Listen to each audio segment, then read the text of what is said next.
ओम शांति। 20 मई 2025 बाबा के महावाक्य। मीठे बच्चे, बाबा आया है तुम बच्चों को अविनाशी कमाई कराने। अभी तुम ज्ञान रत्नों की जितनी कमाई करने चाहो कर सकते हो। प्रश्न। आसुरी संस्कारों को बदलकर दैवी संस्कार बनाने के लिए कौन सा विशेष पुरुषार्थ चाहिए? उत्तर। संस्कारों को बदलने के लिए जितना हो सके देह अभिमानी रहने का अभ्यास करो।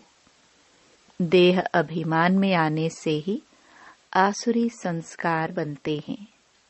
बाप आसुरी संस्कारों को दैवी संस्कार बनाने के लिए आए हैं।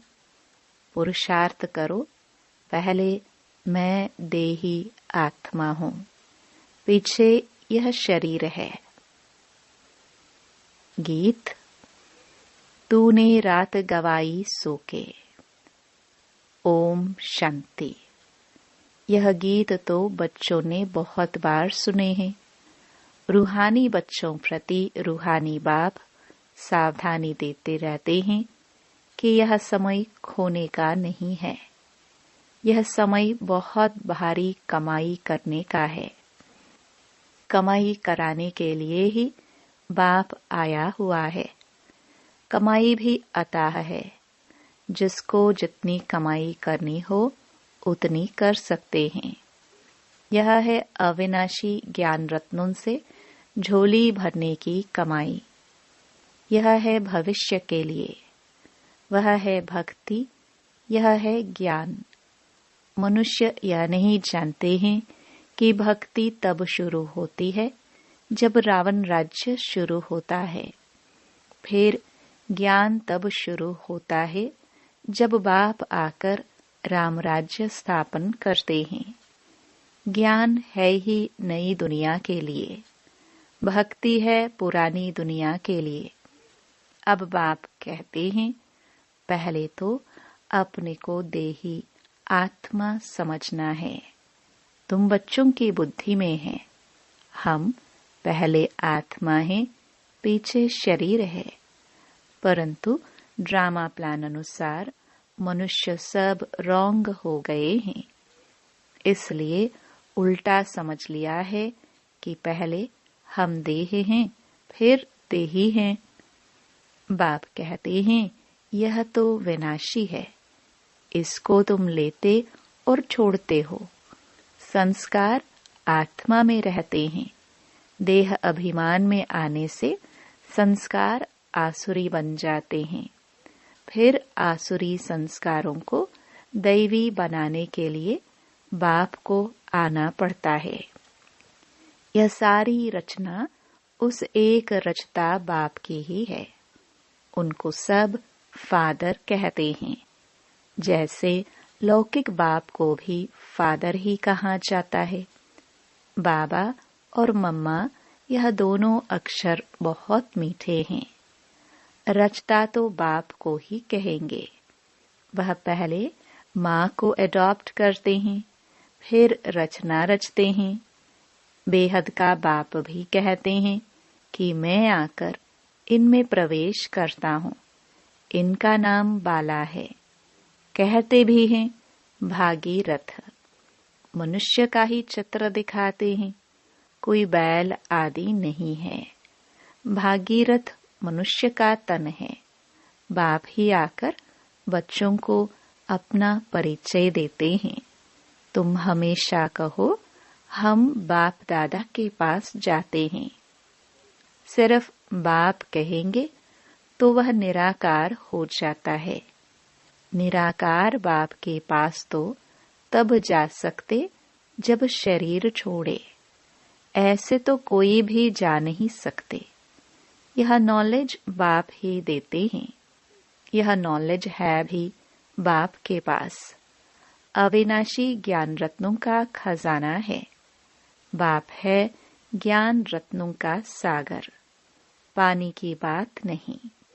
ज्ञान रत्नों का भंडारा है, उनमें नॉलेज है। नॉलेज पानी को नहीं कहा जाता।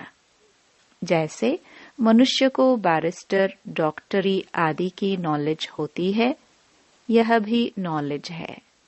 इस नॉलेज के लिए ही ऋषि मुनि आदि सब कहते थे कि रचता और रचना के आदि मध्य अंत की नॉलेज हम नहीं जानते। वह तो एक रचता ही जाने। झाड़ का बीज रूप भी वही है। सृष्टि के आदि मध्य अंत का नॉलेज उसमें है। वह जब आए तब सुनाए। अभी तुमको नॉलेज मिली है तो तुम इस नॉलेज से देवता बनते हो। नॉलेज पाकर फिर प्रारब्ध पाते हो। वहां फिर इस नॉलेज की दरकार नहीं रहेगी। ऐसे नहीं कि देवताओं में यह ज्ञान नहीं है तो अज्ञानी है। नहीं, वह तो इस नॉलेज से पद प्राप्त कर लेते हैं। बाप को पुकारते ही हैं कि बाबा आओ, हम पतित से पावन कैसे बने, उसके लिए रास्ता अथवा नॉलेज बताओ, क्योंकि जानते नहीं।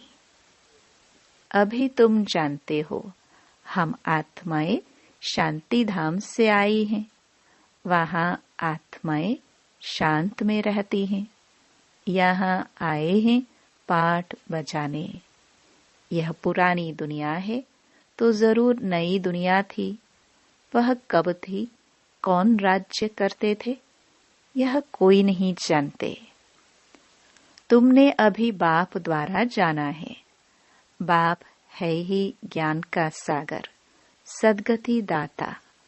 उनको ही पुकारते हैं कि बाबा आकर हमारे दुख हरो, सुख शांति दो।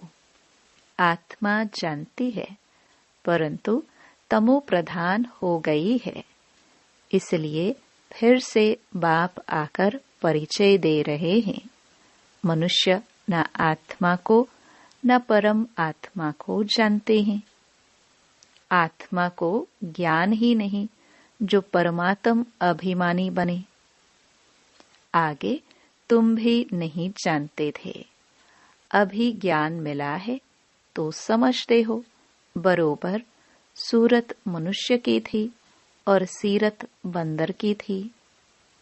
अभी बाप ने नॉलेज दी है तो हम भी नॉलेजफुल बन गए हैं। रचता और रचना का ज्ञान मिला है। तुम जानते हो, हमको भगवान पढ़ाते हैं तो कितना नशा रहना चाहिए। बाबा है ज्ञान का सागर, उनमें बेहद का ज्ञान है। तुम किसके पास भी जाओ, सृष्टि के आदि मध्य अंत का ज्ञान तो क्या, परंतु हम आत्मा क्या चीज है वह भी नहीं जानते। बाप को याद भी नहीं करते। दुख हरता सुख करता, फिर भी ईश्वर सर्वव्यापी कह देते हैं। बाप कहते हैं ड्रामानुसार उन्हों का भी कोई दोष नहीं। माया बिल्कुल ही तुच्छ बुद्धि बना देती है। कीड़ों को फिर गंध में ही सुख भासता है। बाप आते हैं गंध से निकालने। मनुष्य दलदल में फंसे हुए हैं। ज्ञान का पता ही नहीं है तो क्या करे। दुबन में फंसे पड़े हैं, फिर उनको निकालना ही मुश्किल हो जाता है। निकालकर आधा पौना तक ले जाओ, फिर भी हाथ छुड़ाए गिर पड़ते हैं। कई बच्चे औरों को ज्ञान देते देते स्वयं ही माया का थप्पड़ खा लेते हैं, क्योंकि बाप के डायरेक्शन के विरुद्ध कार्य कर लेते हैं। दूसरों को निकालने की कोशिश करते और खुद गिर पड़ते हैं। फिर उनको निकालने में कितनी मेहनत हो जाती है, क्योंकि माया से हार जाते हैं। उनको अपना पाप ही अंदर खाता है। माया की लड़ाई है ना। अभी तुम युद्ध के मैदान पर हो। वह है बाहुबल से लड़ने वाली हिंसक सेनाएं। तुम हो अहिंसक। तुम राज्य लेते हो अहिंसा से। हिंसा 2 प्रकार की होती है ना।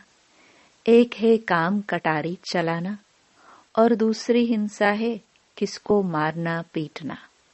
तुम अभी डबल अहिंसक बनते हो। यह ज्ञान बल की लड़ाई कोई नहीं जानते। अहिंसा किसको कहा जाता है यह कोई नहीं जानते। भक्ति मार्ग की सामग्री कितनी भारी है।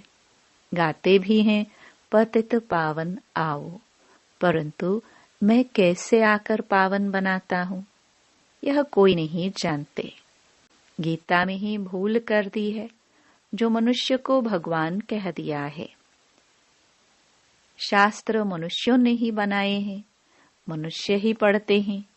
देवताओं को तो शास्त्र पढ़ने की दरकार नहीं, वहां कोई शास्त्र नहीं होते हैं। ज्ञान भक्ति पीछे है वैराग्य।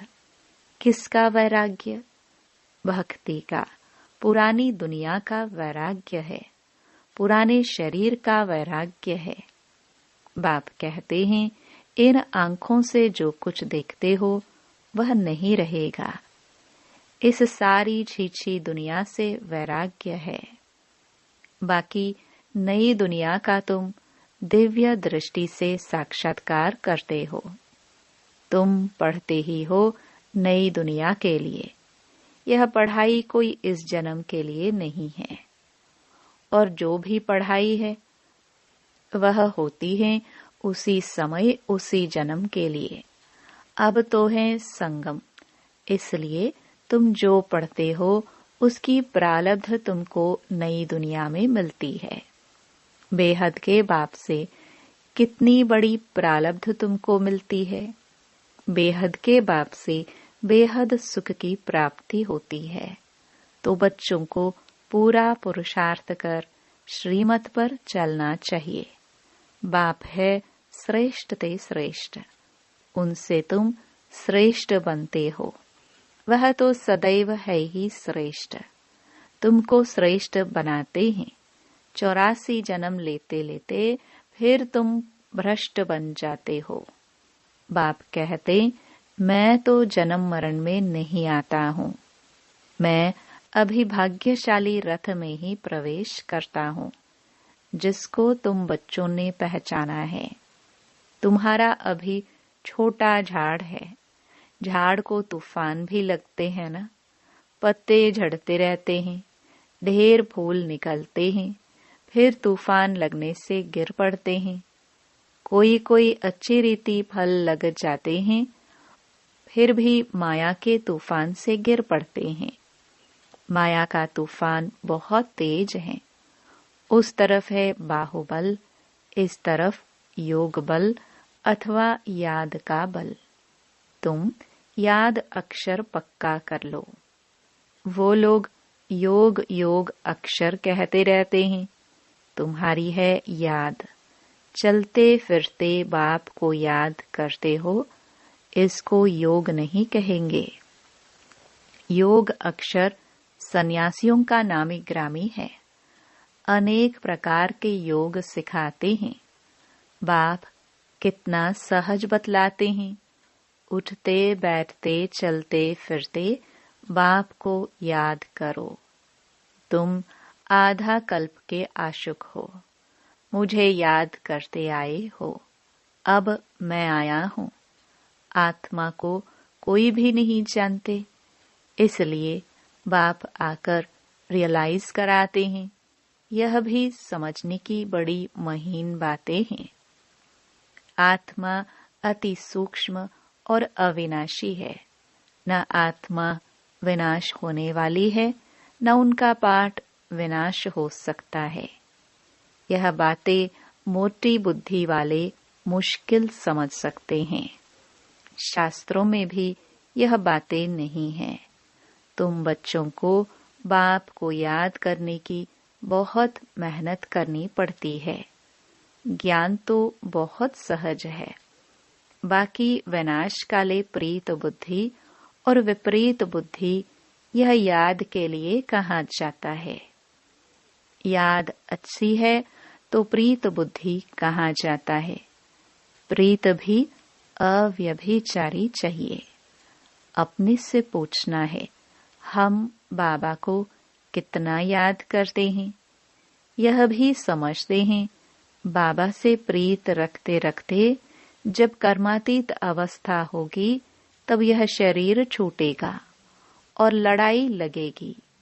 जितना बाप से प्रीत होगी तो तमो प्रधान से सतो प्रधान बन जाएंगे। इम्तिहान तो एक ही समय होगा ना। जब पूरा समय आता है सबकी प्रीत बुद्धि हो जाती है। उस समय फिर विनाश होता है। तब तक झगड़े आदि लगते रहते हैं। विलायत वाले भी समझते हैं अभी मौत सामने है। कोई प्रेरक है जो हमसे बॉम्ब्स बनवाते हैं, परंतु कर क्या सकते हैं? ड्रामा की नोंद है ना। अपनी ही साइंस बल से अपने कुल का मौत लाते हैं। बच्चे कहते हैं पावन दुनिया में ले जाओ, तो शरीर को थोड़े ले जाएंगे। बाप कालों का काल है ना। यह बातें कोई नहीं जानते। गाया हुआ है मिरुआ मौत मल्लू का शिकार। वह कहते विनाश बंद हो जाए, शांति हो जाए। अरे विनाश बगैर सुख शांति कैसे स्थापन होगी? इसलिए चक्र पर जरूर समझाओ। अभी स्वर्ग के गेट खुल रहे हैं। बाबा ने कहा है इस पर भी एक पुस्तक छपाओ, गेटवे टू शांति धाम सुख धाम। इनका अर्थ भी नहीं समझेंगे। है बहुत सहज, परंतु कोटों में कोई मुश्किल समझते हैं। तुमको प्रदर्शनी आदि में कभी दिल शिकस्त नहीं होना चाहिए। प्रजा तो बनती है ना। मंजिल बड़ी है, मेहनत लगती है। मेहनत है याद की, उसमें बहुत फेल होते हैं। याद भी अव्यभिचारी चाहिए। माया घड़ी घड़ी भुला देती है। मेहनत बिगर थोड़े कोई विश्व के मालिक बन सकते हैं। पूरा पुरुषार्थ करना चाहिए। हम सुखधाम के मालिक थे। अनेक बार चक्कर लगाया है। अब बाप को याद करना है। माया बहुत विघ्न डालती है। बाबा के पास सर्विस के भी समाचार आते हैं। आज विद्युत मंडली को समझाया, आज यह किया।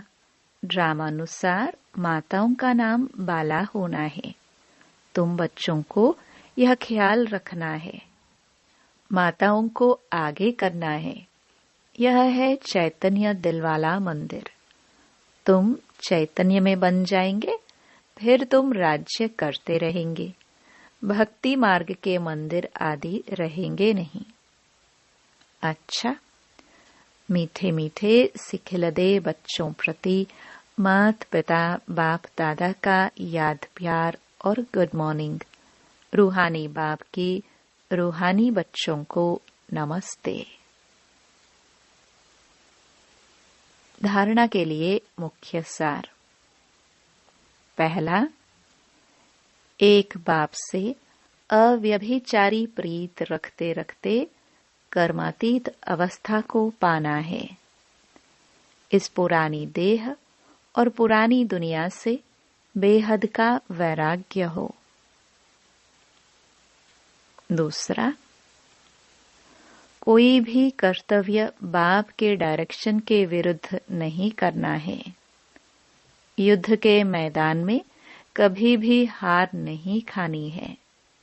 डबल अहिंसक बनना है। वरदान, शुभ भावना से सेवा करने वाले बाप समान अपकारियों पर भी उपकारी भव। जैसे बाप अपकारियों पर उपकार करते हैं, ऐसे आपके सामने कैसी भी आत्मा हो, लेकिन अपने रहम की वृत्ति से, शुभ भावना से उसे परिवर्तन कर दो। यही है सच्ची सेवा। जैसे साइंस वाले रेत में भी खेती पैदा कर देते हैं, ऐसे साइलेंस की शक्ति से रहमदिल बन अपकारियों पर भी उपकार कर धरनी को परिवर्तन करो। स्व परिवर्तन से, शुभ भावना से कैसी भी आत्मा परिवर्तन हो जाएगी, क्योंकि शुभ भावना सफलता अवश्य प्राप्त कराती है। स्लोगन: ज्ञान का सिमरण करना ही सदा हर्षित रहने का आधार है। अव्यक्त इशारे: रूहानी रॉयल्टी और प्योरिटी की पर्सनालिटी धारण करो। आप ब्राह्मणों जैसी रूहानी पर्सनालिटी सारे कल्प में और किसी की भी नहीं है, क्योंकि आप सबकी पर्सनालिटी बनाने वाला ऊंचे ते ऊंचा स्वयं परम आत्मा है। आपकी सबसे बड़े ते बड़ी पर्सनालिटी है स्वप्न व संकल्प में भी संपूर्ण प्योरिटी। इस प्योरिटी के साथ साथ चेहरे और चलन से रूहानियत की भी पर्सनालिटी है। अपनी इस पर्सनालिटी में सदा स्थित रहो तो सेवा स्वतः होगी। ओम शांति।